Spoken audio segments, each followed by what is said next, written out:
Bonsoir, mes très chers amis. Alors, voilà, nous revoilà pour, j'ai envie de dire, une nouvelle aventure, puisque dans cette paracha Béha Alotra, qui n'est peut-être pas la plus longue, et je le rappelle, mais je le rappellerai toujours, donc Béha Alotra, qui sera lu ce Shabbat pour les Juifs de la diaspora, que nous avons lu en Israël la semaine dernière, donc toujours avec ce décalage jusqu'à la fin du livre de Bamidbar, donc je serai contraint de le répéter à chaque fois en m'excusant auprès des Israéliens qui nous suivent. Mais bon, il est toujours bon d'apprendre des commentaires sur la paracha, même si c'est celle qui vient de passer, puisque mardi c'est encore un petit peu proche du Shabbat, donc on peut toujours s'inspirer. Alors, Béa Alotra, je disais, n'est pas certainement la paracha la plus longue, mais c'est celle qui contient énormément d'événements. Et c'est en événements, je pense que c'est l'une des plus riches. Et elle porte un titre un petit peu, on va dire, étonnant, puisque Beha Alotra fait allusion uniquement à la menorah et surtout à la lumière du candélabre, à la lumière de la menorah. Donc, on va voir ici que Moshe reçoit l'ordre de Dieu, parle à Aaron et dit lui au moment où tu vas élever. Alors de là, on va apprendre également une règle très intéressante, c'est que comme il y a marqué Beha Alotra, pourquoi il y a marqué lorsque tu élèveras, de là, on dit qu'il faut qu'il s'élève pour allumer. Et c'est exactement le cas, puisque dans le Mishkan, déjà, dans le tabernacle, il y avait besoin de 3 marches pour pouvoir accomplir ce qui a marqué Beha Alotra, lorsque tu t'élèves et tu pourras élever la flamme. D'une manière générale, et c'est encore un enseignement très beau de la Chassidoute, c'est lorsque j'élève une flamme. Et la flamme, on a compris, Ner Hashem Nishmat Adam, la flamme de Dieu, c'est l'âme humaine. Donc, chaque fois que j'élève, ou que ce soit mon âme ou l'âme d'un autre juif, Beha Alotra, c'est toi qui t'élèves avec. Donc, il y a déjà un enseignement merveilleux, c'est qu'en essayant et en aidant un autre juif à s'élever, à allumer la flamme, littéralement, et ben, quelque part, c'est aussi la personne elle-même qui s'élève. Et on va voir que si on ne s'élève pas, malheureusement, on chute. Donc, cette paracha, on va voir justement quelques chutes. Rappelez-vous que cette paracha est connue aussi par rapport à ces 2 crochets, ces 2 nouns inversés. Donc, il y a 2 crochets avec 2 versets à l'intérieur, très intéressants, mais on a parlé les années précédentes, donc je ne pense pas qu'on parlera ce soir de ces crochets, mais pourquoi ils sont là? Qu'est-ce qu'ils sont venus faire? Donc, on aura besoin de tous ces détails. Et évidemment, ça se termine par le qualificatif exceptionnel dont va être affublé notre maître Moshe Rabbeinu, puisque alors que c'est sa sœur Myriam qui parle à Aaron et Al-Odot Isha Kushit sur cette femme qui était noire d'après la traduction littérale de Kushit, et donc ils vont faire la Shonara. Et cette paracha se termine justement sur cet épisode tristement célèbre où tout le peuple écoutera et attendra pendant 7 jours que Myriam guérisse de la lèpre. La question qui est souvent posée, mais il paraît que normalement, lorsque quelqu'un fait du Lachon Hara, il y a la personne qui écoute aussi qui doit être sanctionnée. Alors, d'après certains avis, non pas tous, puisque la majorité dit que non, ce n'était pas le cas, sinon la Torah nous l'aurait fait savoir. Aaron aurait aussi été frappé de lèpre, ça c'est un grand chidouche. Aaron aurait été frappé de lèpre, mais la Torah, par égard à sa fonction de Kohen Gadol, de grand prêtre, non, n'en parle pas. Donc, une raison un peu étonnante. Quoi qu'il en soit, voilà un petit peu toute la traversée de cette paracha avec des plaintes. Donc, une génération qui est appelée Dordéa, la génération du savoir, de la connaissance, de la conscience, d'Arat. Et malgré tout, ils vont se lasser de cette nourriture céleste qu'est la manne pour réclamer de la viande. Alors, évidemment qu'il y a énormément de thèmes qu'on pourrait développer. Donc, pour ne pas revenir sur des thèmes que nous avions déjà vus par le passé, donc là, c'est sous un autre angle. On va essayer de voir. C'est vrai que même si on s'est attardé les années précédentes sur l'importance de la menorah, mais pas comme j'espère pouvoir le faire ce soir. Donc, on va s'attarder effectivement sur la menorah puisque c'est l'entrée en matière de cette paracha. Autrement dit, si Hakol Olech Lefi Harosh, si c'est le début, et c'est ce qui donne le titre, donc son essence à cette paracha, c'est-à-dire que quelque part, dans la Ménorah, il y a énormément de choses à en tirer, et c'est ce qu'on va essayer de faire ensemble ce soir. Et par ailleurs aussi, n'oubliez pas que, comme je disais, c'est ce qualificatif dont Moshe a été affublé, Ve'aish Moshe Anav, l'homme le plus humble, Mikol Adam, de tout être. Donc, en quoi consiste l'humilité? Et vous allez certainement avoir quelques surprises, ne serait-ce que si on réfléchit ensemble. Qui peut être qualifié d'humble? Et là, c'est pas un homme qui le fait, c'est la Torah, c'est Hachem lui-même qui témoigne de toutes les qualités qui auraient pu être celles de notre maître Moshe. Eh ben, on ne retiendra que justement son extrême humilité. Pourquoi est-ce tellement important l'humilité par rapport à toutes les autres qualités qu'il possédait? Alors, dans un premier temps, j'aimerais vous lire et lire ensemble avec vous le premier Rashi. Pourquoi? Parce que Rashi, il ne le fait pas systématiquement, mais dans cette paracha, oui, il va le faire. Il va essayer de voir qu'est-ce qui fait la jonction entre le début de notre paracha et la fin de la précédente. La fin de la précédente, je rappelle, c'était précisément l'inauguration du Mishkan, lorsque chaque nasi a apporté les offrandes pour l'inauguration du tabernacle. Et là, on comprend pourquoi je rappelle ça, parce que c'est important pour comprendre ce que Rashi essaie de nous faire comprendre ici. Lama nismera parashat menorah les parashat nesiim. Pourquoi on a juxtaposé donc justement la paracha de la menorah avec les nesiim? Vous allez me dire, oui, mais pourquoi Rashi ne demande pas systématiquement? Et la réponse est simple, c'est qu'on a déjà, avant cette paracha, deux autres parachiotes qui parlent déjà de la menorah. En effet, la paracha de Tetzavé nous parle de la menorah, dans Teruma, l'ordre de construire, dans Émor, donc il n'y a pas si longtemps, c'est dans le livre de Vaïkra, la paracha de Émor, on a aussi consacré 4 versets à l'allumage, à la fin des fêtes. On a parlé de la menorah, rappelez-vous l'explication qu'on avait donnée, c'est pour inclure un petit peu Hanouka, puisqu'on a parlé de toutes les fêtes. Donc en parlant de la menorah, c'était pour aussi inclure, en tout cas par allusion, à la fête de Hanouka. Quoi qu'il en soit, donc on ne comprend pas pourquoi ça vient ici alors que on savait déjà. Donc l'obligation d'allumer n'incombe pas à qui plus est au seul Cohen, même un étranger, un non Cohen peut aussi allumer. Alors effectivement, comme la halakha le précisera, à une condition, vu qu'un non Cohen ne peut pas rentrer dans la partie qui est appelée Kodesh, donc si c'est un non Cohen qui doit allumer, il faut sortir la menorah à l'extérieur et une fois qu'il a allumé un non-Cohen, un Israël normal, et ben après on la remet à l'intérieur, c'est un Cohen qui la déplace. Une autre question qu'on va traiter ce soir également, là je fais un petit peu le plan, c'est le temple du roi Salomon. Or, il est rapporté que le roi Salomon avait instauré 10 ménorotes. Alors c'est très curieux, lorsque on sait que l'importance de ce que la Torah nous donne, pourquoi le roi Salomon s'est senti obligé de multiplier par 10 et au lieu de faire une menorah, il y en avait 10. Donc quel était le sens? Donc je pense que vous l'avez déjà entendu, en tout cas le fait que dans le premier temple, il y avait 10 candélabres, 10 ménorotes. Pourquoi? Est-ce qu'une ne suffirait pas? Est-ce que si, effectivement, on a bien compris que ce n'est pas par rapport à la lumière qu'elle peut diffuser, c'est pas du tout lié à cela. Donc, on ne comprend pas pourquoi 10, est-ce qu'on a besoin de plus de lumière? Donc, on va essayer de voir tous ces détails, mais on va rentrer dans le vif du sujet par rapport déjà au début. On commence par le début.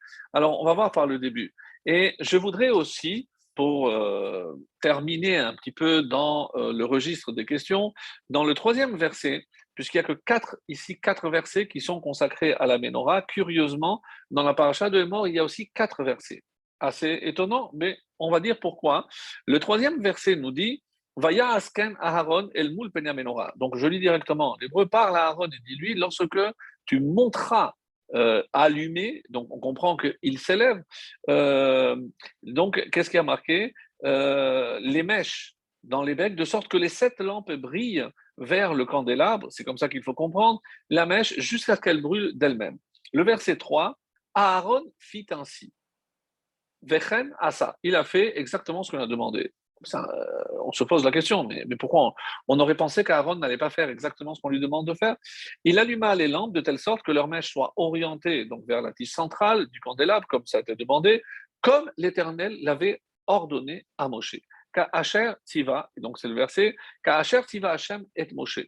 Alors, là encore, mes amis, on ne comprend pas pourquoi à deux reprises, le début et la fin du même verset nous dit que Aaron a respecté scrupuleusement les consignes reçues par Moshe émanant de Dieu. Ben, est-ce que Aaron, on aurait pu imaginer que de la part d'Aaron, il allait changer quoi que ce soit? Alors, Rashi va dire d'ailleurs, oui, ben, c'est pour ça que c'est écrit, Vaya asken de agid shifro, pour nous dire la louange de Aaron que quoi? Chez Loshina, qu'il n'a rien changé.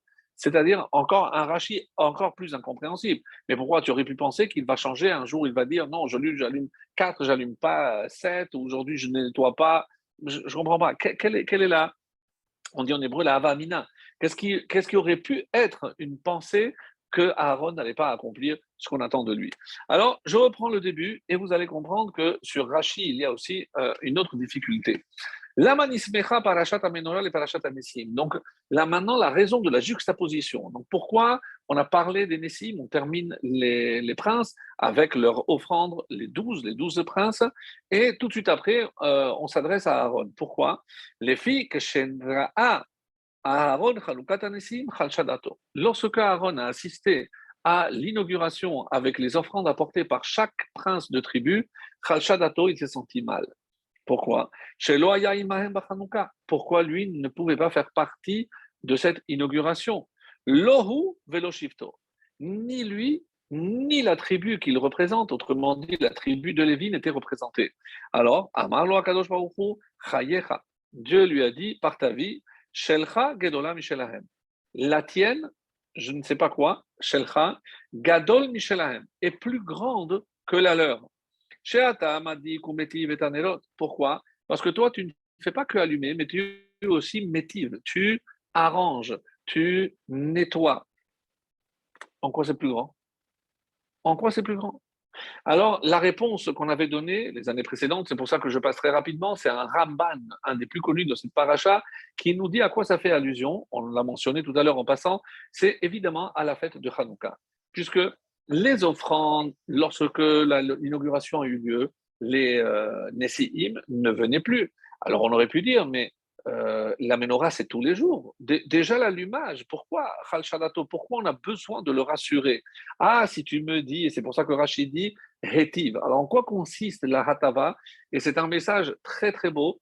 La Hatava, c'est tous les matins, il arrivait et il nettoyait d'abord 5, après il s'occupait du damapar, du sang, il devait asperger, après il revenait, il faisait les deux autres. Comme on le lit tous les matins, donc la partie avant Rodou, on donne là-bas quel était l'ordre dans le Beth Amikdash, dans quel ordre on faisait les différents travaux. Alors là, je vois que Hatavat Shramesh Nerot, en quoi ça consistait? Puisque les lampes, les mèches ont brûlé toute la nuit, le matin, donc, c'était huileux, etc. Qu'est-ce qu'il devait faire? Il devait nettoyer, ni plus ni moins. Donc, il nettoyait les coupoles et il remettait de l'huile, il mettait les mèches et tout était prêt pour l'allumage le soir. Et qu'il pouvait lui faire un autre Cohen, ou comme on l'a dit, même un non-Cohen pouvait après allumer. Mais ce qui est étonnant, comme demandent beaucoup de commentateurs, si je veux parler des prérogatives du Cohen par rapport au prince, par exemple, pourquoi je ne parle pas de Purim? Pourquoi je ne parle pas de la Kétoret? Il était le seul à pouvoir faire. Donc, il y a d'autres parties dans ces travaux qui n'incombaient que à Aaron. Pourquoi on a voulu le rassurer en lui disant non, Shelcha Gadol Mishelahem, la tienne, ta part, ta participation. Après, on verra comment on va comprendre d'ici quelques minutes. Donc, quel est le sens ici caché dans ce que nous dit Rachid? Donc, ça, c'est assez incompréhensible et c'est pour ça qu'on va essayer de comprendre. Alors, avant tout, il y a aussi dans cette paracha un autre passage aussi qui attire notre attention, c'est lorsque le peuple demande la viande, Moshe a une réaction un petit peu excessive. Mais Aïn libasa, mais d'où ai-je moi de la viande pour donner à tout ce peuple? Alors, on ne parle pas de nourrir pendant 40 jours ou 40 années. Pour l'instant, on n'est pas encore à Shlach Lecha, bientôt donc le décret malheureusement de séjourner 40 ans dans le désert, mais pour l'instant, donc on s'apprête à rentrer en Israël. Donc du coup, je ne comprends pas euh, quelle est cette plainte et pourquoi, si Moshe voyait qu'il voulait vraiment de la viande, eh ben, on a la preuve que lorsqu'ils sont sortis d'Égypte, ils sont sortis avec du bétail. Lorsqu'ils sont arrivés après 40 ans, on dit que Réhouven, Gad et la moitié de Ménaché sont restés du côté ouest du Jourdain, justement à cause des beaux pâturages, parce qu'ils avaient de nombreux troupeaux. Donc, si on avait des troupeaux et qu'on voulait vraiment, on connaissait déjà les lois de la Shechita, on connaissait la salaison, la cachérisation, ils voulaient de la viande, ils n'allaient qu'à faire la Shechita. Pourquoi Moshe dit, où je vais-je avoir, moi, de la viande pour leur donner? Donc, c'est une question un peu étonnante. Alors, Dieu, qui comprend ce qu'il veut dire, même si nous, on ne comprend pas de prime abord, il lui dit, OK, alors, Esfali Shevim Anashim va me réunir 70 anciens. Alors, c'est un chiffre un peu étonnant, parce que comment je vais choisir ces 70? Alors, évidemment, tout le monde comprend que Moshe va de lui-même demander que chaque tribu envoie 6 représentants. 6 représentants de chaque tribu, ça fait 6 fois 12, 72. Donc, on a un problème, puisque Dieu lui a dit 70, donc il y en a 2 qui ne pourront pas être élus. Donc, on a fait un tirage au sort, il y avait des papiers où il y avait marqué Zaken et 2 papiers blancs. Et la Torah a récompensé justement l'humilité de 2 hommes qui, même avant d'avoir vu si les papiers étaient blancs, ont dit nous, on est dehors. Et qui étaient ces hommes? Pardon. On connaît ces hommes, c'était Eldad et Medad.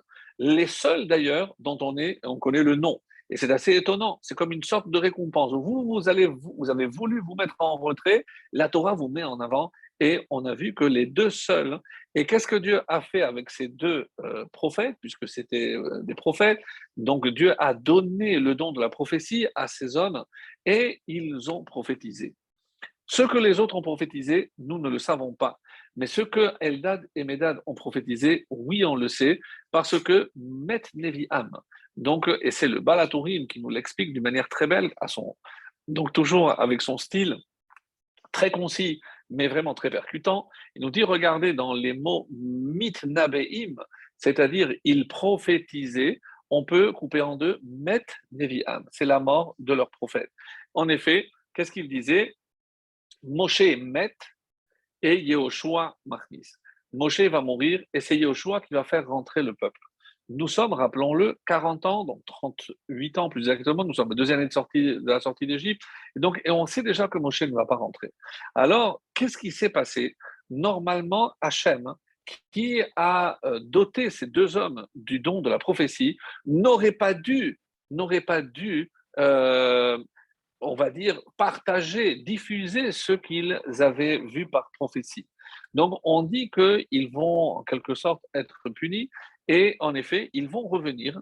Ils vont revenir, comme le rapporte une Mara dans Chagiga, et c'est le Chida qui cite le Rama Mipano, donc on le cite souvent, le Rama Mipano, Rabbi Menachem Azaria Mipano, et il nous raconte là-bas donc une histoire. L'histoire se déroule dans le traité de Chagiga, la page Gimel, la page 3, folio 3. Alors, qu'est-ce qui se passe là-bas? On dit que Rabbi faisait un cours et que devant, il y avait 2 muets.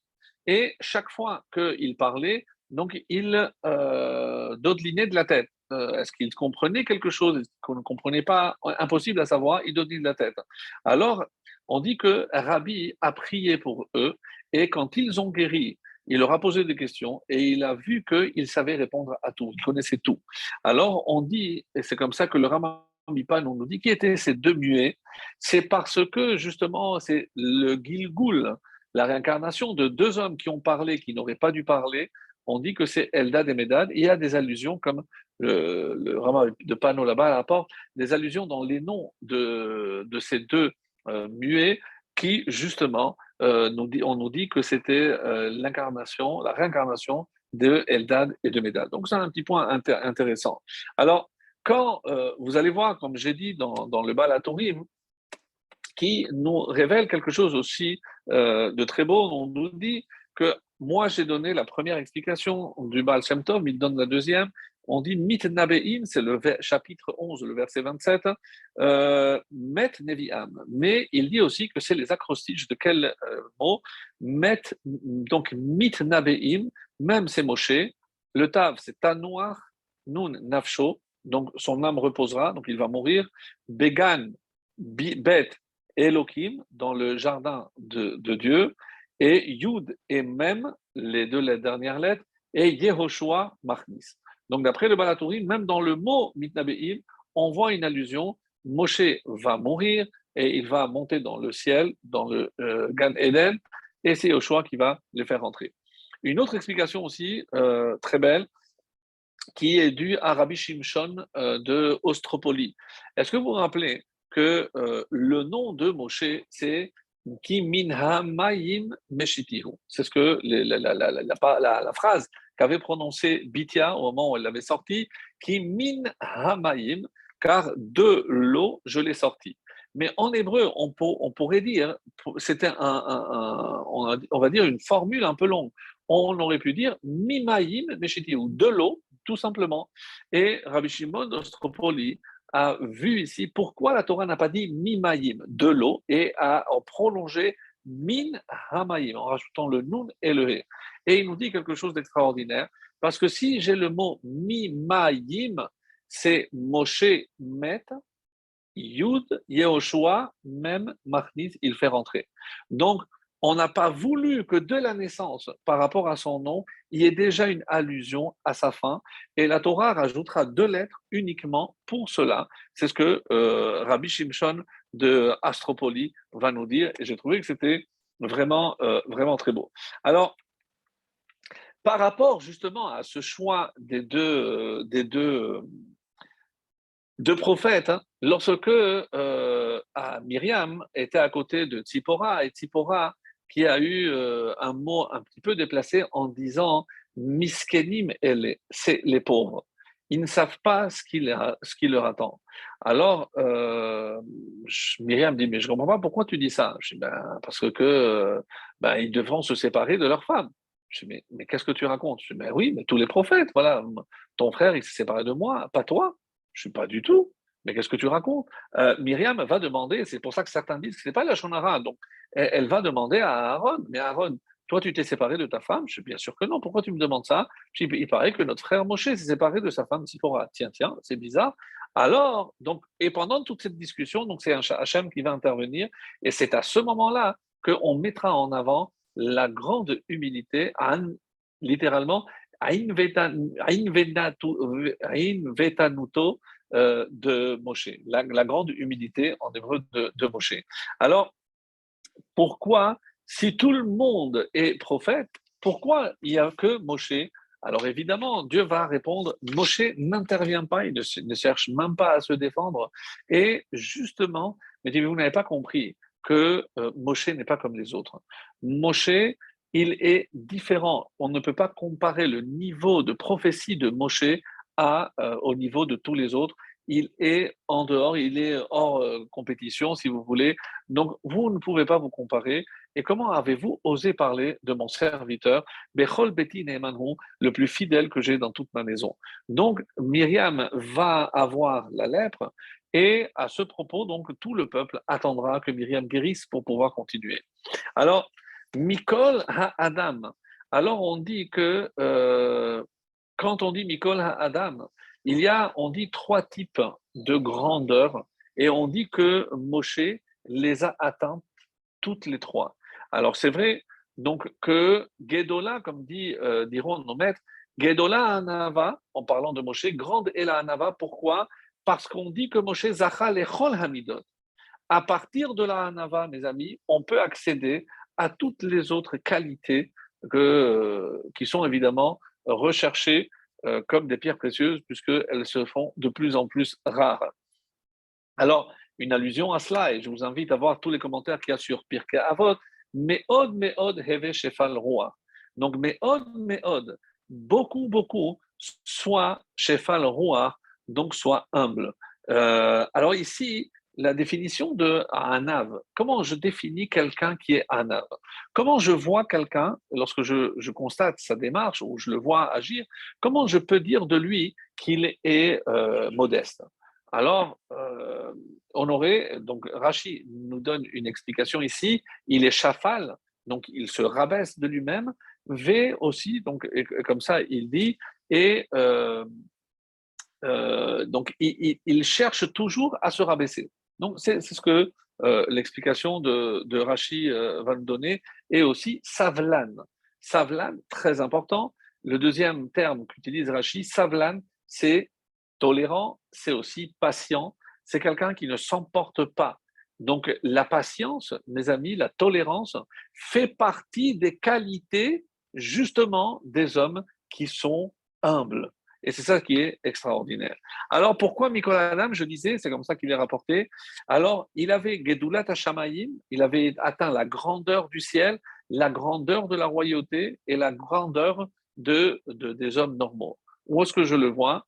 Alors, donc, quand on dit le ciel, Moshe Yoshev, donc comme on dit que Moshe, il est, au moment où il y a eu la guerre avec Amalek, hein, on dit qu'il était le roi. Et sur quoi il était assis? À l'Even.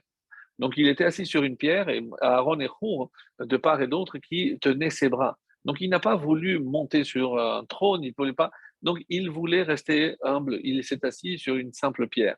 Malchut, parce qu'il a atteint, bien sûr, comment? Quand il était dans le palais du pharaon. Donc Moshe Rabbeinu était un prince. Donc il a goûté aussi à la Malchut, à la royauté. Et Hediotot, hein, c'est pourquoi? Parce que on va voir qu'il n'hésitera pas, et ça c'est pour moi ça a été une découverte, hein. Parce que nous on aurait dit que quelqu'un qui est Anav, c'est quelqu'un qui ne se mêle pas de ce qui ne le regarde pas. En effet, on aurait pu dire que lorsqu'il y a une dispute, est-ce qu'on fait ou on fait pas, est-ce qu'on ouvre ou on n'ouvre pas, est-ce qu'on est d'accord avec ce chaliar, est-ce qu'on est d'accord avec ce rabbin, on aurait pu dire, moi je reste dans mon coin, moi on me demande pas mon avis, je préfère ne pas me mêler de ces histoires, je peux comprendre. Mais quand on voit la réaction de Moshe, regardez, la première fois, c'est un Égyptien qui frappe un Juif. Alors vous pouvez dire, oui, il a défendu le Juif. Très bien. Donc là, il intervient. Après, c'est deux Juifs entre eux. Donc là aussi, on aurait pu dire, bon, entre eux, ils s'arrangent. Non, il intervient aussi. Et lorsqu'il est obligé de fuir, il arrive à Midian. Et qu'est-ce qu'il voit? Il voit des bergers, donc des goïms, qui s'en prennent à des filles, à des bergères, mais aussi des goïms. On aurait pu dire, mais là, ça ne me regarde pas. Entre juifs, je peux comprendre que lorsqu'il y a un juif qui est mêlé, alors qu'ils prennent la défense. Mais lorsque c'est une histoire entre non-juifs, de quoi je me mêle? De quoi je me mêle? Donc, la notion que nous avons de Hanav, et ça doit être en accord avec ce que la Torah me décrit de ce personnage. Donc, je vois que Moshe il n'hésite pas à courir derrière une petite brebis qui s'était perdue. Il n'hésite pas à la porter parce qu'elle s'était fatiguée, il n'avait pas compris qu'elle avait besoin de boire. Il ne se ménage pas lorsqu'il s'agit de prendre la défense du plus faible, qu'il soit juif, qu'il ne soit pas juif, peu importe. Et donc, ça, c'est la grandeur. Qu'est-ce que c'est un Hanav? On a dit, c'est celui qui sait quand il faut se mêler et celui qui sait lorsqu'il ne faut pas se mêler. Et ça, mes amis, c'est quelque chose d'extrêmement rare, hein, parce que on ne sait pas toujours où mettre les limites, et c'est le problème aujourd'hui de toutes les relations humaines. Malheureusement, c'est ce qui se passe. En tout cas, voilà ce qu'on peut dire sur lui. Et sachez que par rapport donc à Rabbi Pinchas Ben Yair, à une Mishnah très connue qui a été la base du livre qui s'appelle Mesilat Yesharim, le sentier de rectitude, et repris par Ramchal, Rabbi Moshe Chaim Luzzatto. Et qu'est-ce qu'il y a? Il y a plusieurs étapes jusqu'à atteindre le roi HaKodesh. Donc, et parmi ces étapes, donc la Torah, la Zéhirout, il faut faire attention, le zèle, l'empressement. Donc il y a toutes les étapes. Donc un livre très très intéressant, c'est la base, on va dire, du Moussar, comment travailler, comment se rapprocher d'Akadosh Baruch Hu, hein, et basé sur, et on dit que la Kedusha amène à la Hanava. Vous imaginez, c'est-à-dire que la Hanava est au-dessus de la Kedusha. Ensuite, il continue, après il y a Ira Atrachet, il y a Chassidut, etc. Mais dans la Gemara, où il y a cet avis, l'avis de Rabbi Pinchas Ben Yair. Il y a un autre avis qui est celui de Rabbi Yoshua Ben Levi, il nous dit non. Donc, toi, tu termines par la névoie ou par Roi HaKodesh. Moi, je ne suis pas d'accord. Qu'est-ce qu'il dit Rabbi Yoshua Ben Levi? C'est que la plus grande de toutes les étapes, c'est la Hanava. C'est-à-dire que tout le travail que nous devons faire au niveau de nos midotes, c'est pour atteindre cette Hanava. C'est pas quelque chose qui est acquise, c'est pas quelque chose avec laquelle on est, c'est un travail quotidien de tous les instants et en énormément d'efforts pour que Pirkei Avot répète à deux fois mais od, et le pas le roi. Donc c'est pas juste soit un peu humble, non, tu dois faire énormément d'efforts. Ça, ce que et Rabbi Yoshua ben Levi, justement, on nous donne un exemple très beau. On a voulu faire un test pour savoir et pour montrer aux yeux des hommes, hein, des autres, de ses contemporains, comment il était humble. Il était effectivement d'une humilité extraordinaire. Et c'est comme ça que il y a un midrash très beau dans Yalkut Shimeoni qui nous raconte une histoire un peu étonnante. On dit qu'il y avait un bateau qui a failli chavirer. Et dans le bateau, il y avait un enfant juif. Alors, qu'est-ce qu'il faisait tout seul? Ça, je n'ai pas tous les détails. Mais en tout cas, ce garçon juif qui était là, et Eliyahu Hanavi lui apparaît. Il lui dit, écoute, j'ai une mission pour toi. Si tu l'acceptes, sache que tout le bateau sera sauvé grâce à toi. Mais tu t'engages à faire la mission que je vais te confier. Je dis, moi, dites-moi, je vais te donner 2 pierres précieuses uniques au monde. Et tu vas les montrer à Rabbi Yoshua ben Levi. Bon, et comment je vais les reconnaître? Tu vas aller en Galilée, tu vas demander, ils vont te dire, mais attention, tu n'as pas le droit de lui montrer devant tout le monde. Tu dois l'éloigner 3 kilomètres de là où il habite. Tu dois marcher 3 kilomètres, calculer combien de temps ça prend. Donc 3 kilomètres, et dans une grotte, là, tu lui montres, et après, tu les enterres. Bon, voilà ce qui s'est passé. Donc ce garçon arrive, un gamin arrive au Beth Midrash après avoir marché, il a trouvé l'endroit où enseignait Rabbi Yoshua ben Levi, et il va le voir, il lui dit, voilà Rav, je voulais vous montrer quelque chose. Je dis, oui mon fils, vous pouvez me suivre, pas ici, il n'y a pas de problème. Il se lève et il marche. Il marche 3 kilomètres, hein, à l'allure d'un enfant et de quelqu'un d'un certain âge. Une demi-heure, 1 heure, 1 heure et demie. Alors, au bout de plus d'1 heure, pas un mot Rabbi Yoshua ben Levi, et il rentre dans la fameuse grotte, il ouvre, il lui dit, voilà, quelqu'un m'a donné pour vous montrer ça. Il voit, et on dit qu'à ce moment-là, Rabbi Yoshua en voyant ces pierres, hein, il a senti une lumière irradiée dans toute la ville, à tel point qu'on va jusqu'à dire que cette lumière a guéri tous les malades, etc. Donc, et il m'a dit, qu'est-ce que tu dois faire avec? Et on m'a dit de les enterrer. Je dis, vas-y mon fils, fais ce qu'on t'a demandé. Il a enterré et ils sont rentrés. Personne n'a su pourquoi, mais tout le monde a vu Rabbi Yoshua ben Levi, qui est le Gadol Hador, marcher avec un gamin que personne ne connaissait. Je ne sais pas si vous imaginez aujourd'hui un gamin, un garçon, un petit garçon qui vient dire, voilà, je vais vous montrer quelque chose, vous pouvez me suivre. Mais qui va le suivre? Je dis, non, écoute, moi, j'ai pas de temps à perdre. C'est le Gadol Hador. Mais comment il va suivre un enfant? On dit que ça, c'était le test, hein, pour montrer aux yeux des autres la grandeur, et surtout la grandeur dans la modestie de Rabbi Yoshua ben Levi. Donc ça, c'était, comme on dit en hébreu, un mifran la hanava. Donc il y a un examen pour savoir la modestie, jusqu'où va l'humilité de chacun.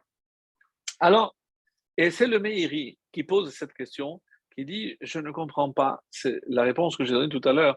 Qu'est-ce que c'est un Hanav? C'est évidemment pas quelqu'un qui ne se mêle pas. C'est quelqu'un qui sait quand il faut se mêler. Alors, cette réponse, elle est justement du Meiri. Et curieusement, on nous dit dans la Gemara de Nedarim, hein, que quelles sont les qualités d'un Navi. Pour être Navi, pour être un prophète, que faut-il? Et on nous dit, Gibor, donc un héros, doit être fort physiquement, Achir, riche, Chacham, évidemment sage, intelligent, et Anav. Et chez qui tout s'est accompli, l'Agmara là-bas donne une explication. On dit que c'est Moshe Rabbeinu parce qu'il avait récupéré la pierre précieuse, donc il était riche. Et évidemment, on est un peu étonné que deux de ces critères soient Gibor et Achir. Non. Qu'est-ce que c'est Achir? Achir, hein, parce qu'on dit que un ani ella bedato. Qu'est-ce que c'est un vrai ani, dit la Gemara, qui est considéré comme pauvre? Pauvre en connaissance. Quelqu'un qui n'est pas à la recherche de la vérité. Alors, qu'est-ce que c'est un Achir? Achir bedato. C'est quelqu'un qui a utilisé toute la conscience que Dieu nous a donnée, comme on le rappelle 3 fois par jour dans la Hamida, Tachonen la Damda, tu nous as donné cette connaissance, cette conscience. Donc, qu'est-ce qu'on fait avec, si ce n'est pour nous rapprocher de toi qui nous a créés? Et évidemment, Gibor, ce n'est pas qu'une force physique. Kovesh et Titro, c'est quelqu'un qui est capable de se contrôler. On dit Over al Midotav, ça c'est le plus grand Gibor. Qu'est-ce que c'est un Over al Midotav? Quelqu'un qu'on va énerver, on a voulu d'ailleurs donner cette définition, Ma'alivin, mais Enan Meshivin. Même lorsqu'on les offense, ils ne répondent pas. Lorsqu'on va les insulter, lorsqu'on va les vexer, eh ben, c'est une personne qui sait garder le silence. Comment on appelle ça en hébreu? Ma'avir al-midotav. Donc, il passe outre ces midot. C'est-à-dire, la mida, on dit mida keneged mida. Quelqu'un est impoli, incorrect avec moi, ben, je ne vais pas me laisser faire. Non, ma'avir al-midotav. Donc, ça, c'est le gibor. Et on le voit dans notre paracha. On a parlé du mal de lui. Moshe n'a pas dit un mot. C'est Hachem qui va prendre justement sa défense. Alors, on a d'autres exemples de personnes à qui Dieu a donné la grandeur, et je terminerai avec cet exemple-là pour passer à autre chose. Et c'est l'exemple évidemment plus que connu, puisqu'on l'a déjà mentionné, évidemment dans d'autres contextes, mais d'un personnage qui, pendant 28 années de sa vie, a été humilié, chassé, rejeté, et n'a pas dit un seul mot. Et quand il a atteint la grandeur, où il aurait pu évidemment se venger de tous ceux qui l'avaient humilié, il n'a jamais prononcé le moindre mot. Alors, si vous n'avez pas trouvé de qui je veux parler, qui a été humilié pendant 28 ans par ses parents, par ses frères, c'est David Hameler. En effet, vu le contexte de sa naissance, hein, où il était question, peut-être qu'il était mamzer, puisque Yishai, qui est mort, on dit Bechetio Shel Nachash, c'est-à-dire il est mort parce qu'il devait mourir, mais il est mort sans faute. Donc Yishai, qui s'est séparé de sa femme lorsqu'elle tombait enceinte, mais c'est sûr que les gens vont dire que c'est un mamzer, ils n'ont pas voulu l'ébruiter. Alors on a laissé ce gamin dès la naissance, il s'occupait du troupeau, il n'a jamais été accepté dans la famille, jamais accueilli par ses frères, il dormait à la belle étoile, donc pendant 28 ans. Et quand est-ce que ça a pris fin? Lorsque le prophète Samuel va rentrer dans la maison de Ishaï, parce que Dieu lui a dit, le prochain roi est chez Ishaï, il arrive, il voit l'aîné, Eliav, costaud, begoche, non. Lui, il est trop orgueilleux, il ne peut pas faire l'affaire. Et il passe comme ça sur les 7 enfants, personne. Alors, je ne comprends pas. Dieu m'a dit que le prochain roi, c'est de chez toi. Je dis, mais tu es sûr? Je dis, ben, je suis sûr. Il n'y a pas un autre enfant. Ils se regardent tous un peu gênés. Il a dit, oui, appelez-le.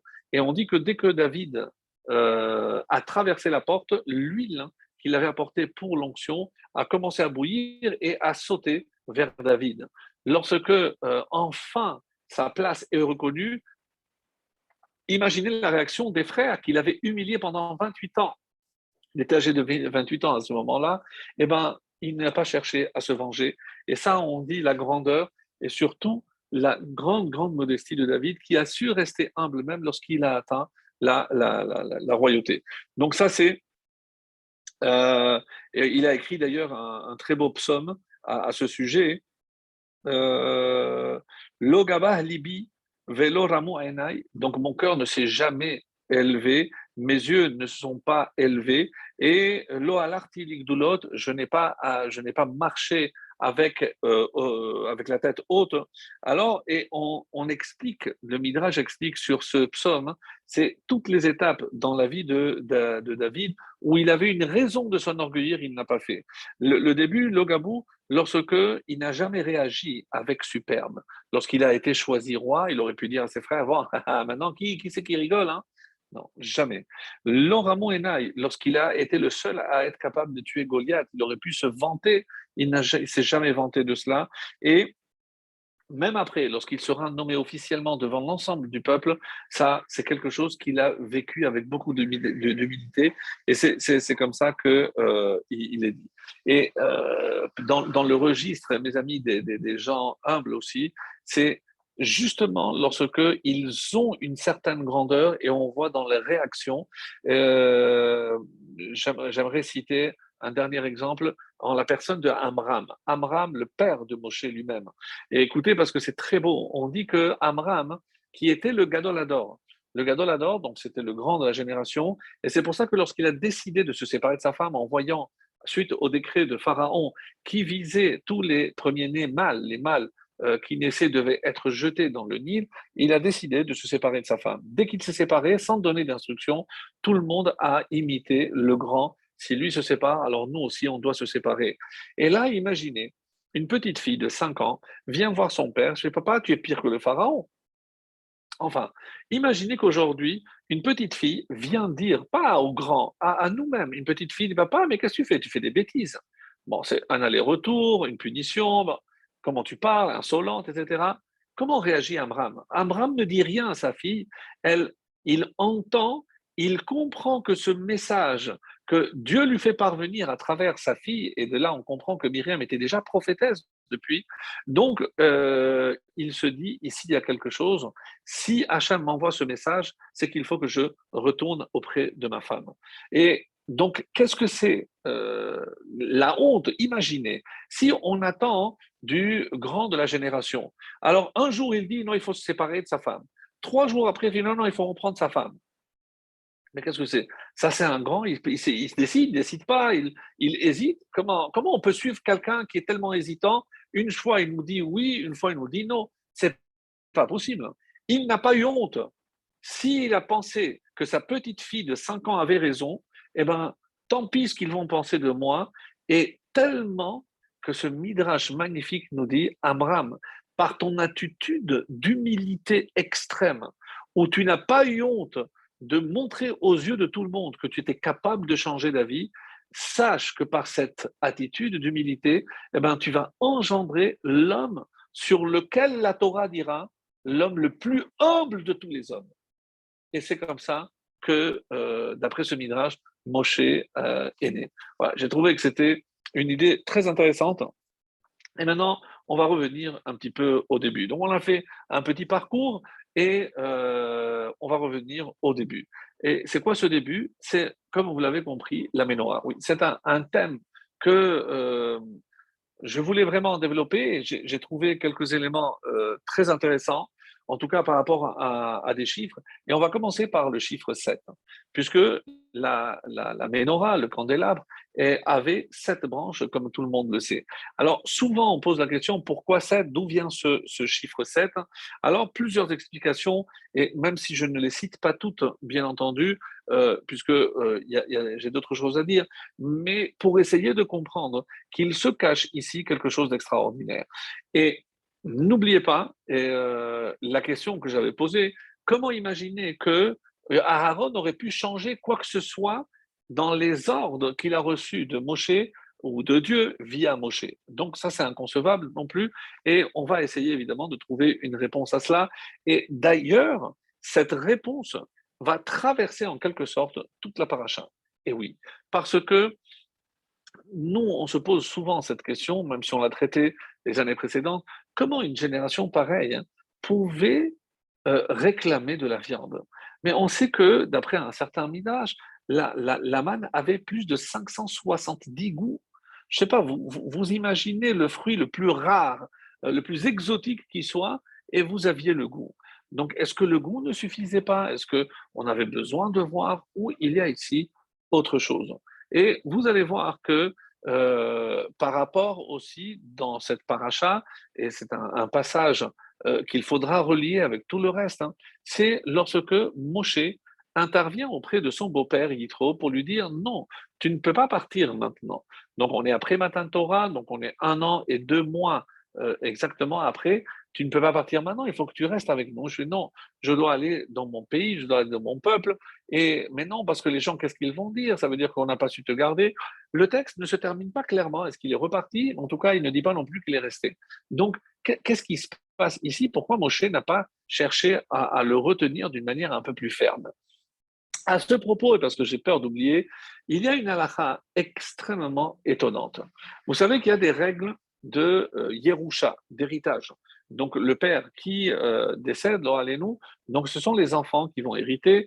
D'après la loi de la Torah, l'enfant aîné a une double part. Les filles, normalement, pour que l'argent du père n'aille pas dans un autre foyer, elles n'héritent pas de leur père. Alors après, bon, ils peuvent s'arranger entre les frères, etc. Ça, c'est une autre question. Mais je parle d'après la loi toraïque, c'est-à-dire les lois de la Torah pure et simple. Alors maintenant, imaginons que un non-juif qui s'est converti au judaïsme. Donc il se convertit au judaïsme, Kenolad Dame. Donc il ressemble à un nouvel être, donc il n'a aucun lien de filiation ni avec son père. D'ailleurs, on l'appelle Ben Abraham, donc pas de son père, donc il n'a plus de lien avec son père. Et imaginons maintenant le cas où ce père venait à mourir. Et il a laissé deux enfants. Et donc, imaginons, pour, on va dire, enjoliver la chose, il laisse une somme de 10 millions d'euros. Donc, ils sont deux frères, donc 5 millions chacun. Vient la Torah, nous dit, quelle est la halakha? Est-ce qu'un guerre, hein, un converti, il hérite de son père ou pas? La Torah vient et dit non. Puisque il n'a plus de lien avec son père, au nom de quoi maintenant il va hériter de son père? C'est de deux choses l'une, il faut être cohérent. Si on considère qu'il n'y a plus de lien de filiation, au nom de quoi maintenant? Et ne me dites pas que ça va dépendre de la somme. Évidemment que non, je ne peux pas dire une chose pareille. Donc, la Torah, d'après la Torah, on dit non, il n'a pas le droit. Viennent les Chachamim et imaginez cette force, on en a parlé déjà à Shavuot, viennent les Chachamim et nous disent non. Eh bien, nous, on va dire que même si la Torah ne laisse pas le goy et le guerre, le converti, hériter, eh bien, nous, on va dire que oui, il va hériter. Mais ce n'est pas ça qui est étonnant, c'est la raison qui est donnée. Mais pourquoi il ferait, oui, en sorte qu'il hérite de son père? Chez Pen Yassour, Pen Yahzor les de peur, pardon, qu'il ne retourne à ce qu'il était. Mais pour 5 millions, il va laisser tomber tout le judaïsme. S'il s'est converti, on parle d'un ger tzedek, un converti, un vrai, donc un quelqu'un de sincère. Donc, alors pourquoi? Alors, on apprend d'ici, mes amis, quelque chose d'exceptionnel. C'est-à-dire, je ne peux pas mettre à l'épreuve quelqu'un sur un sujet extrêmement sensible. Je ne peux pas prendre de risques. Autrement dit, qu'est-ce qui s'est passé ici? Avec Yitro, on voit que Moshe, il lâche prise. Il lui a dit oui, au moins, s'il doit rentrer chez lui, et je donne toujours cet exemple, mais le fait que Yitro s'est converti, c'est comme si le pape au Vatican faisait un discours, mes amis, je tiens à vous annoncer qu'à partir de la semaine prochaine, je ne vais plus loger au Vatican, je vais aller à Yerushalayim, je vais me convertir au judaïsme. C'est un branle-bas de combat. Mais Yitro, Cohen Midian, c'était le plus grand de tous les prêtres de tous les temps. Donc, que lui se soit converti au judaïsme, c'est quelque chose de tellement formidable, tellement exceptionnel. Et c'est pour ça que lorsque la louange de Dieu vient de quelqu'un qui est arrivé de l'extérieur, elle a beaucoup plus de valeur que de quelqu'un de la maison. Donc, c'est pour ça que Moshe n'insiste pas. Et que va devenir Yitro? Alors, il y a des midrashim, on en reparlera si l'occasion se présente. En tout cas, il est reparti et il est allé, évidemment, transmettre justement l'enseignement, la parole divine, puisque n'oublions pas qu'il est resté quand même 1 an et 2 mois au pied du Sinaï, donc il a appris toute la Torah, de cela il n'y a pas le moindre doute. Et donc, comment cela s'inscrit avec tout le reste, hein? Et c'est ce que ici Moshe, et surtout Rachid nous révèle à travers l'attitude de Aaron. Donc, l'Oshina, qu'est-ce qui n'a pas changé? Évidemment, mes amis, c'est pas qu'il va changer au lieu d'allumer, non, parce que on dit que les flammes devaient être orientées vers celles du milieu. Mais est-ce que vous prenez une flamme, vous la tournez? C'est pas à lui de faire ça. Donc lui, il faisait ce qu'il pouvait humainement faire. Mais je ne peux pas diriger merci beaucoup. Je ne peux pas pencher une flamme. Donc, qu'est-ce qu'il a fait? Alors, on nous dit ici quelque chose de très beau.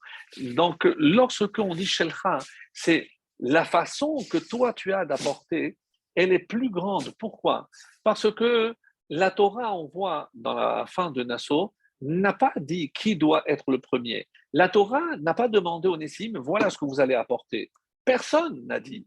Donc, chacun de son élan, donc on dit qu'il avait vraiment un élan exceptionnel, et tout le monde a pointé Narshon ben Aminadav. Si toi, tu as été le premier à te jeter dans l'eau, eh ben, tu mérites, la première place te revient à toi.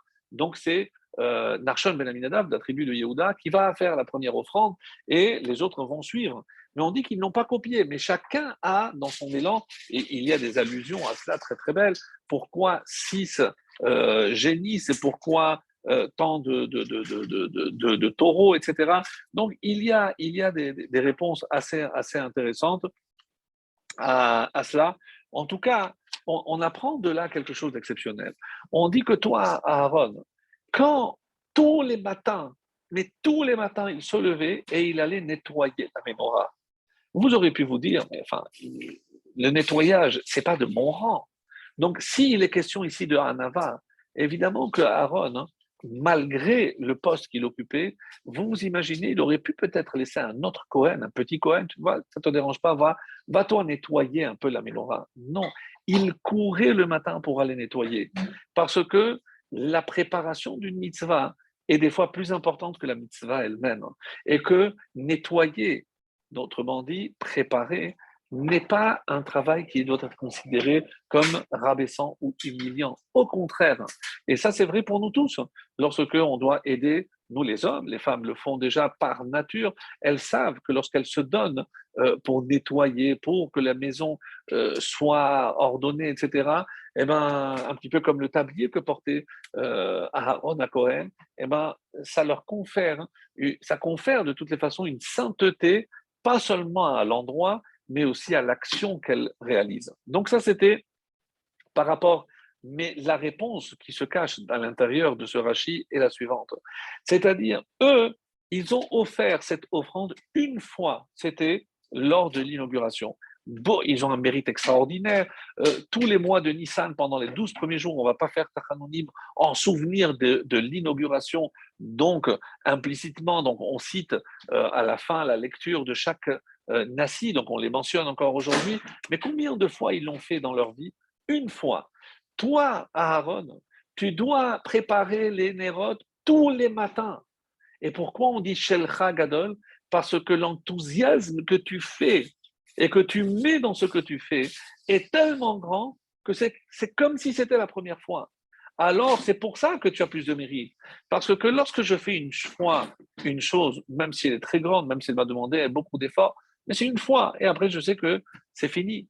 Mais lorsque c'est un acte répétitif, tous les matins, j'allume, tous les matins, je mets les tefilines, tous les matins, je prie, tous les matins, je dis au revoir à ma femme, tous les matins. Donc, évidemment, vous allez voir la façon d'un jeune marié lorsqu'il va dire au revoir à sa femme et d'un vieux marié 30 ans après lorsqu'il dit non, évidemment, ce n'est pas la même chose. Mais mes amis, qu'est-ce qu'on veut dire ici? Eh bien, on doit s'inspirer de Aaron. Et Béha l'autre, c'est ça qui va t'élever. C'est-à-dire, si tu veux t'élever, eh ben, c'est pas dans les grandes choses, dans les grandes réalisations que tu vas y parvenir. C'est dans les petits détails de tous les matins, dans le quotidien, dans la routine. C'est là où je vais te voir. Shelcha, Gadol, Michelahem. Celui qui vient une fois à Kippour, bon, il va faire un grand don, etc. C'est l'exemple qu'on donne souvent. Mais celui qui est là tous les matins, midi et soir, Shahri, il va mettre une petite pièce. Mais tous les jours, il met une petite pièce. Et donc, cette routine est pour lui, c'est tellement important. Il fait un don à la choule, il fait un don pour la yeshiva, donc c'est pas le geste, c'est comment avec quel élan. Et c'est pour ça qu'ici, Rashi insiste sur ça, sur le fait que la grandeur de Aaron, c'était dans la manière de faire. Qu'est-ce qui se passe, mes amis, lorsque je laisse la routine s'installer? Eh bien, je ne vois même plus que la manne, elle descend du ciel. Et qu'est-ce que je cherche? Je cherche quelque chose de plus palpable. Je peux me lasser même de quelque chose d'aussi extraordinaire. Vous imaginez si nous, on avait la possibilité d'apercevoir, pas de manger, mais d'apercevoir ce qu'était la manne, qui avait tous les goûts, qui ne faisait aucun déchet chez l'homme. C'est quelque chose qui dépasse notre entendement. Alors que eux, Au bout d'un an, ils en avaient marre. Et là, ça y est, c'est fini. On a tenu, là, on ne tient plus. Et maintenant, qu'est-ce qui va s'entraîner? Eh bien, vous avez compris. Après, ça va enchaîner. Et c'est toute la raison d'être de ces crochets dont on avait parlé, c'est pour séparer justement une poule un autre d'une autre. Il y avait deux malheurs. Là, c'est lorsqu'ils ont fait, ils ont eu le désir de la viande et autres. Et avant, on dit qu'ils sont partis du Sinaï. Au bout d'un an, je rappelle, et 2 mois, ils sont partis du Sinaï. Et comment? On nous dit qu'ils sont partis comme les écoliers quittent l'école. Ah, je ne peux pas, j'étouffe. Baruch ata Adonai Eloheinu melech haolam she'akol nהיה b'dvaro.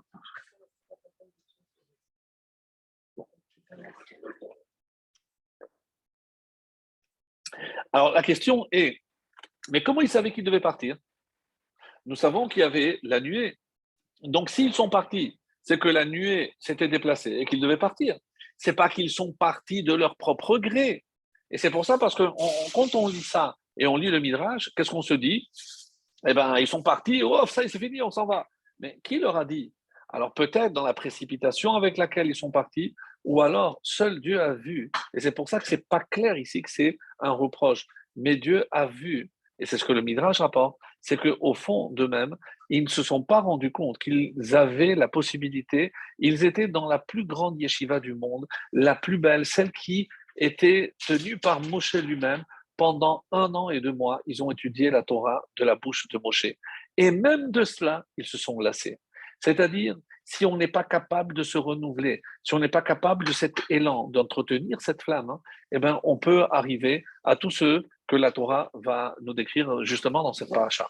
Donc, ça, c'était un petit peu la façon, et pour toujours apporter un message, un enseignement pour nous dans notre façon de servir à Kadosh Baruch Hu, c'est comment justement ne pas tomber dans la routine. C'est quelque chose d'extrêmement difficile et on est bien d'accord. Et plus un geste est répétitif, plus il est évidemment difficile de ne pas tomber dans la routine.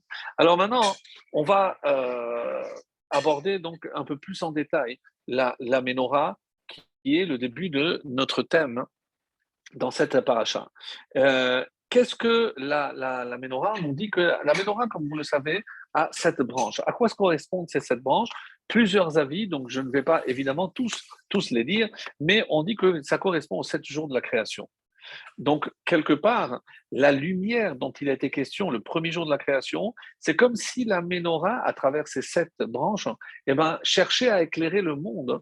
Et tout le monde comprend qu'il ne s'agit pas d'un éclairage physique, bien entendu, c'est un autre type, un autre type de lumière.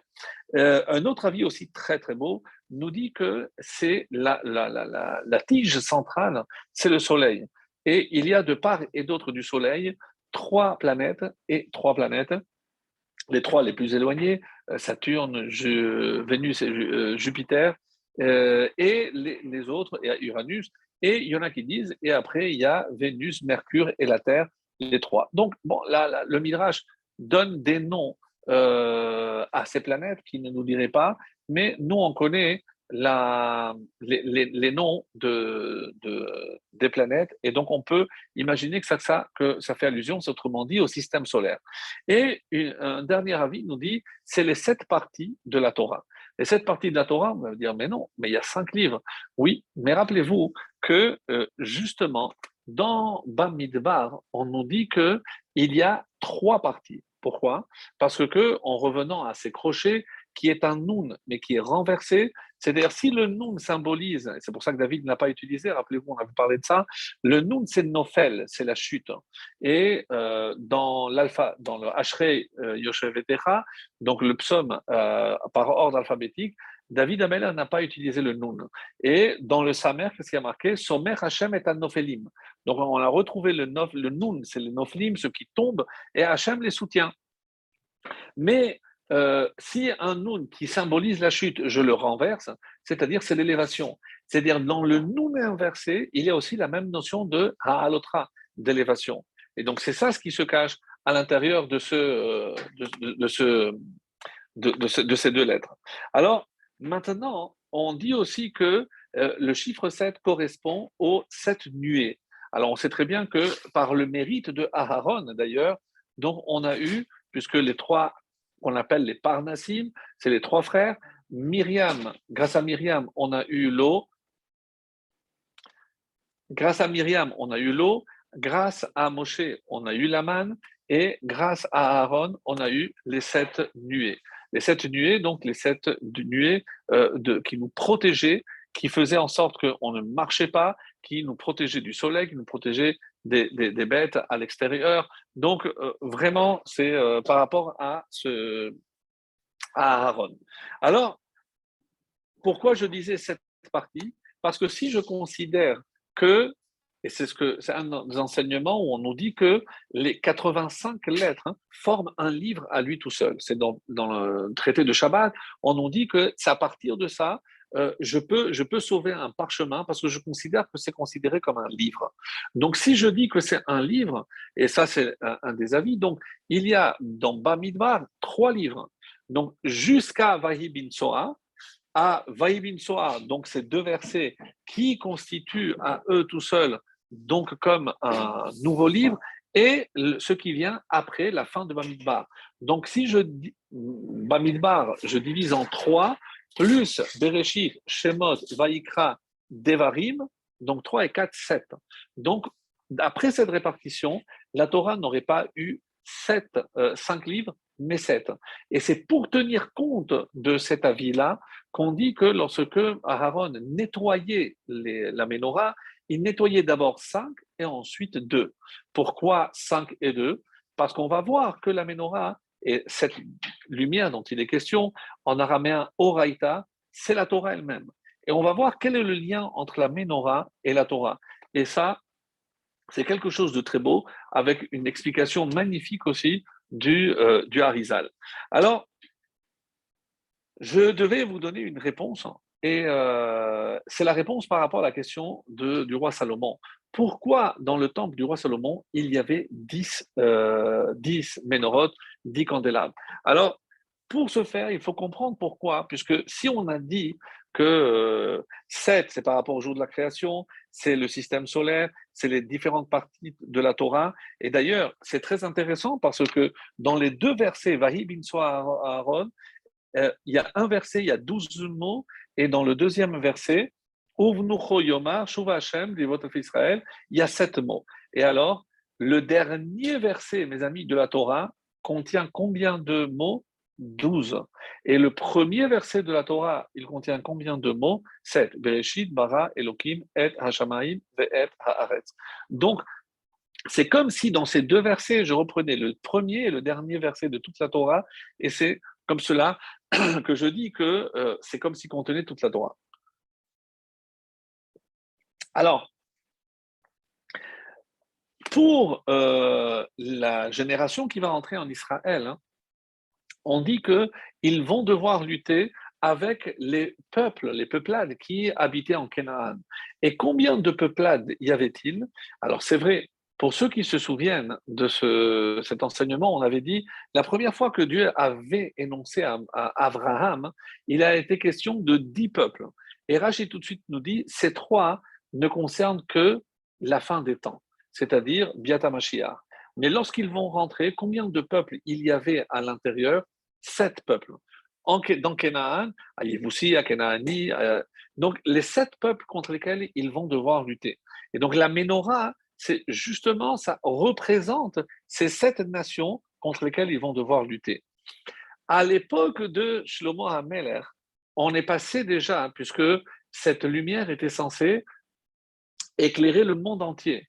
Combien de nations il y a dans le monde? 70 nations. Shiv'im Umot.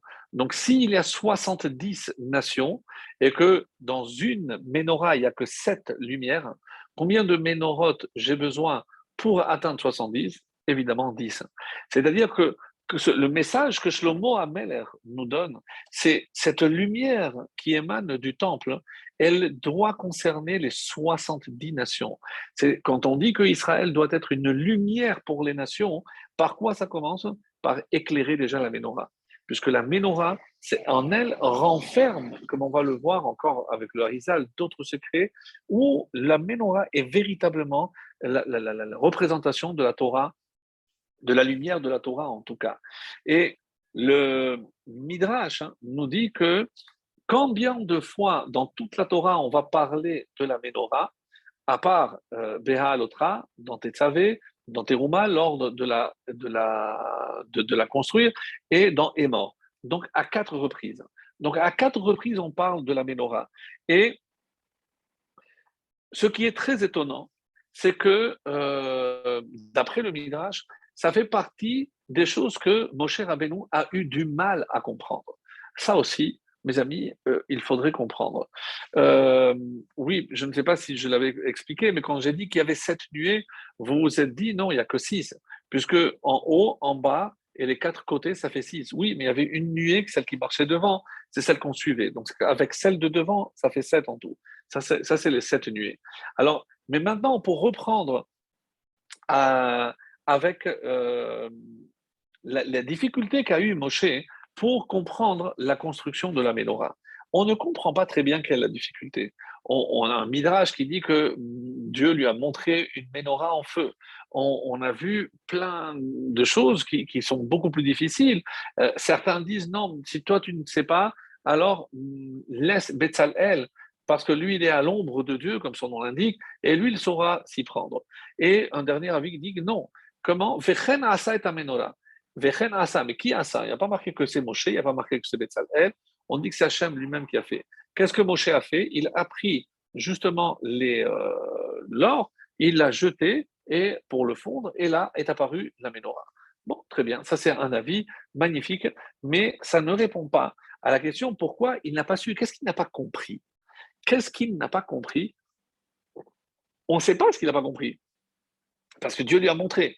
Il y a 3 choses, mais je ne vais pas m'attarder sur les 3, mais juste que Moshe a eu du mal à comprendre. Un, c'est le shekel, machatzit shekel. Comment avec le machatzit shekel je peux compter? Et ça enlève le haïnara, etc. Là, pour proclamer la nouvelle lune, ha-chodesh, le shekel, machatzit shekel et la menorah. Et certains disent c'est une allusion dans son nom. Moshe, le même, c'est la menorah, ce qu'il a eu difficulté à comprendre. Shin, c'est le shekel, comment le shekel peut expier et ne pas faire que l'épidémie frappe si je compte avec le shekel. Et He, c'est Ha-Chodesh, c'est la nouvelle lune, le mois, lorsqu'on doit proclamer comment je dois voir la lune, même si Hachem lui a montré. Donc, et ça, c'est le Harizal, pardon, c'est le Gaon de Vilna, d'abord, qui va nous dire à quoi correspondent pourquoi Moshe n'a pas pu comprendre la manière de façonner la menorah. Et le Gaon de Vilna va lui apporter le Harizal, et un Harizal très très beau, qui va expliquer dans les différentes parties de la menorah, comme vous savez, il y a certains ornements, etc. Donc, je ne vais pas rentrer dans les détails, vous pouvez voir des illustrations de cela, mais voici ce que le Harizal nous dit. Il y a 7 branches. 7 branches, c'est 7 canines. Ensuite, il y a 11 kaftorim, c'est des poumons, c'est comme des boutons. Il y en a 11. Les prachim, les fleurs, il y en a 9. Et les geviim, les coupes, il y en a 22. Donc, si je fais la somme, 22, 9 et 11, c'est 20, plus 7, c'est 49. Ça, c'est toutes les parties de la menorah, plus la menorah elle-même, c'est la 50e. Et on dit que la menorah relève du 50e niveau. C'est quoi le 50e niveau? Nun Sha'arebina. C'est les 50 portiques ou portes de la compréhension. Et on dit que Moshe, il n'a atteint que 49 portes. Il n'a pas atteint la 50e. Et comme la menorah relevait de la 50e, donc lui, il n'a pas eu accès à la compréhension parce qu'il lui manquait justement cette 50e. Et c'est très intéressant parce que encore, il y a une allusion à la Torah. Pourquoi? Parce que la Torah a été donnée après 49 jours de préparation. C'est 49 parties différentes de la Ménorah où je vois que j'atteins ce chiffre extraordinaire de 49 plus la Ménorah elle-même. Ça, c'est l'explication du Gaon de Vilna. Le Harizal va encore plus loin et nous dit où je vois que la menorah est une allusion à la Torah. Alors, j'ai parlé des 7 branches. Le premier verset de Bereshit a 7 mots. J'ai dit 11 kaftorim, 11 pommeaux. Shemot, vous pouvez vérifier bien sûr. Dans le premier verset de Shemot, je l'ai fait, hein. Le premier verset de Shemot a 11 mots. Vaïkra, 9 fleurs, 9 brachim, il y a 9 mots. 22 Gévim, 22 coupes, c'est les 22 mots, un verset très long, c'est le premier verset de Devarim. Et il manque ici le livre de Bamidbar, celui que nous lisons. Et comme on dit que la menorah, si on parle de Beha Alotra, on a une allusion à la hauteur de la menorah. Combien elle devait avoir? On nous a dit jusqu'à 18. Si je dis jusqu'à 18, ça veut dire que 17 révolus, 17 complets, 17 plus, mais à jusqu'à 18 non inclus. Donc c'est 17, 17 virgule. Et si je vois combien de mots il y a dans le premier verset de Bamidbar, que nous avons commencé il n'y a pas longtemps, eh bien il y a 17 mots. C'est-à-dire, d'après le Harizal, je regarde toute la menorah sur tous ses aspects et on me révèle ici qu'il s'agit de la Torah. Très bien. Donc ça, c'est le premier point. Maintenant, je vais aborder, puisqu'on va commencer déjà à conclure, et on va dire un autre aspect, et même si c'était un peu plus long que je n'avais prévu, mais vous allez voir que on a dit que les versets qui concernent ici la Ménorah sont au nombre de 4. Dans Émor, il y a aussi 4. Et quel est le lien avec la Torah?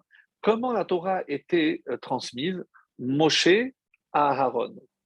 Aaron à ses enfants, donc Moshe à Aaron et à ses enfants. Après, Moshe à Aaron aux enfants et aux Ékénim. Et après, les Ékénim pouvaient enseigner Israël. C'est-à-dire, il y avait 4 étapes. Et un très beau midrash nous dit que Hachem, avant d'enseigner la Torah, il répétait 4 fois. On a un verset dans Iyov, bon, c'est ça pour les détails, mais Hachem lui-même répète 4 fois un enseignement avant de le transmettre. Et c'est pour ça qu'on trouve ici 4 versets, dans Émor, on trouve 4 versets, donc des choses assez étonnantes par rapport à cela. Et c'est dans le traité de Hérouvine, page 54, que tous les détails de ce que je vous dis sont donnés. Alors, maintenant, pour revenir à une question, pourquoi Aaron se sentait tellement mal? Parce qu'il a dit, ma tribu n'est pas représentée et moi, je suis le représentant non plus. Mais peut-être que si ma tribu n'est pas représentée, c'est à cause de moi.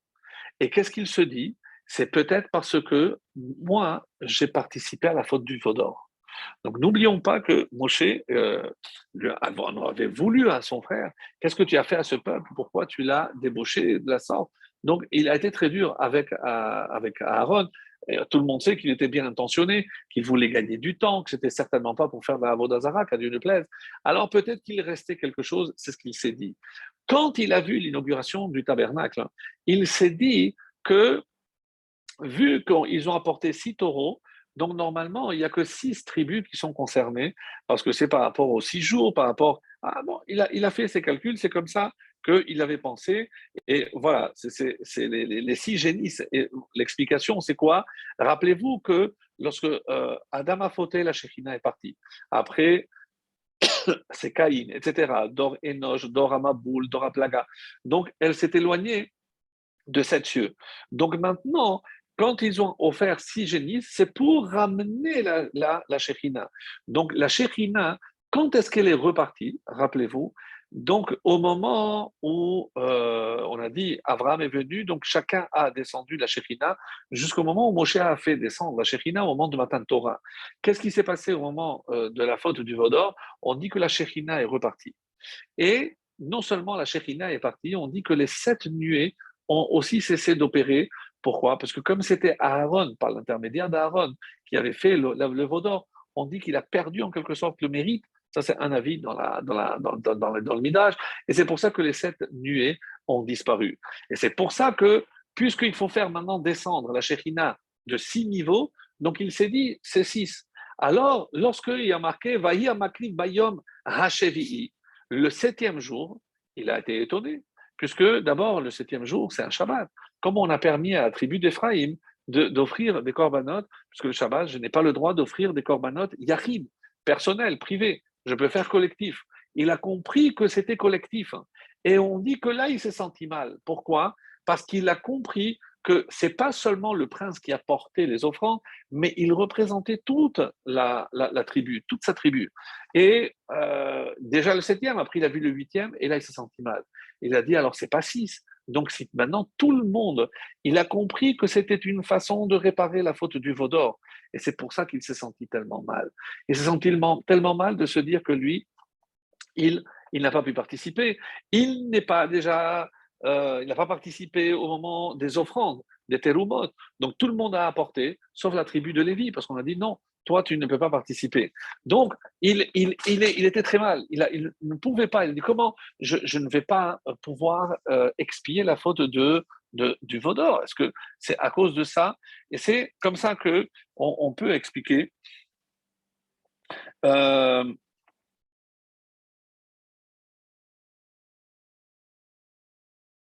Comment on l'a vu?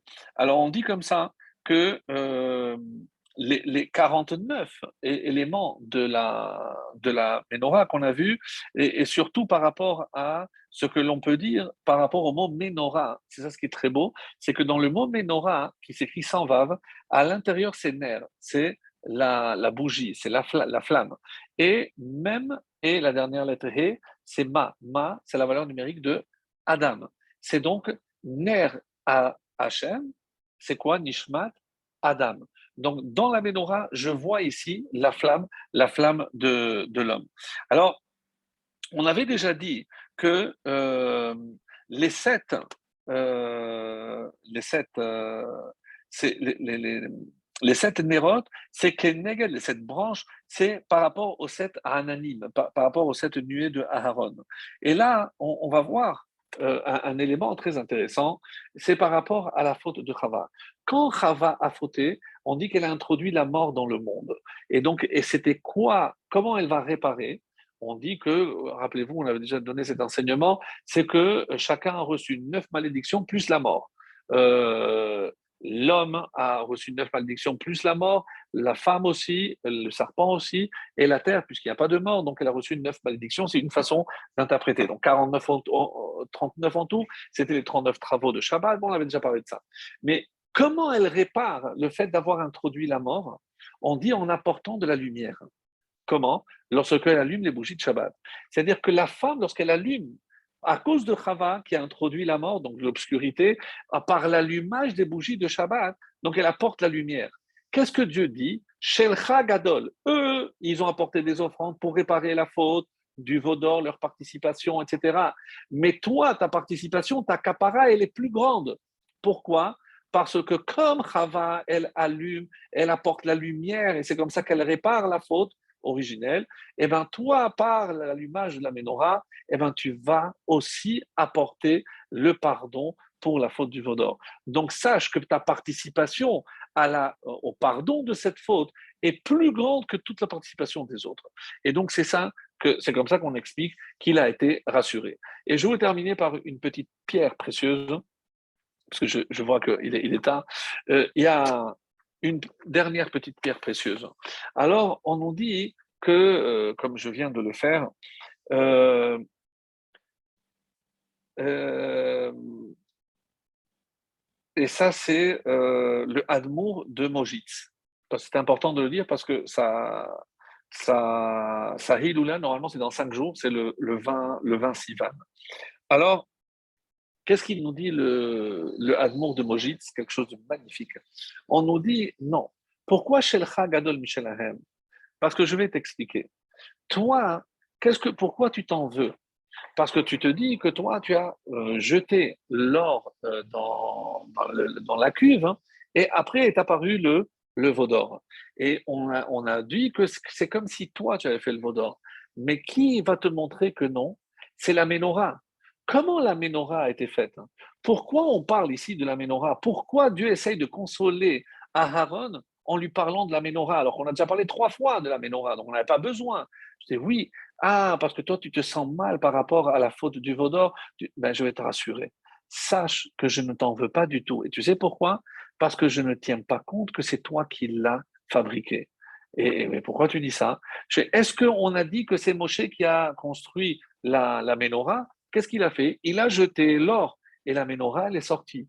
Donc, c'est pas, on n'a jamais dit que c'est Moshe qui l'a faite. Maintenant, toi, tu as ramassé l'or et tu l'as jeté. Mais c'est sorti. D'accord, c'est Micha qui a jeté la plaque à Aléchor, tout ce que tu veux.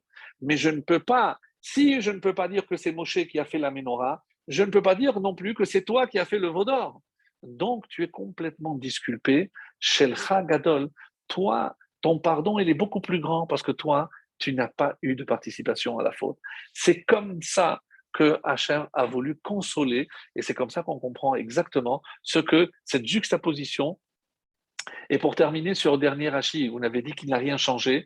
Un avis dit que la menorah, on a dit qu'elle est sortie d'une pièce, à l'exception des petites coupoles. On dit que quand on couvrait pour le transport, elle était couverte et les coupoles aussi. De là, on apprend que les coupoles étaient séparées. Et il fallait donc enlever les petites coupes et les nettoyer et les remettre. Qu'est-ce que ça veut dire l'oshina? C'est que vous avez 7. Vous pouvez les enlever, commencer à les nettoyer. Est-ce que vous pouvez me garantir que la 1 va à la 1, la 2 à la 2, à la 3 à la 3? Non, comment vous pouvez dire ça? L'Oshina, il ne s'est jamais trompé et chaque coupole, la 3 était toujours à la 3, la 4 à la 4. Donc c'est ça l'Oshina, il n'a rien changé.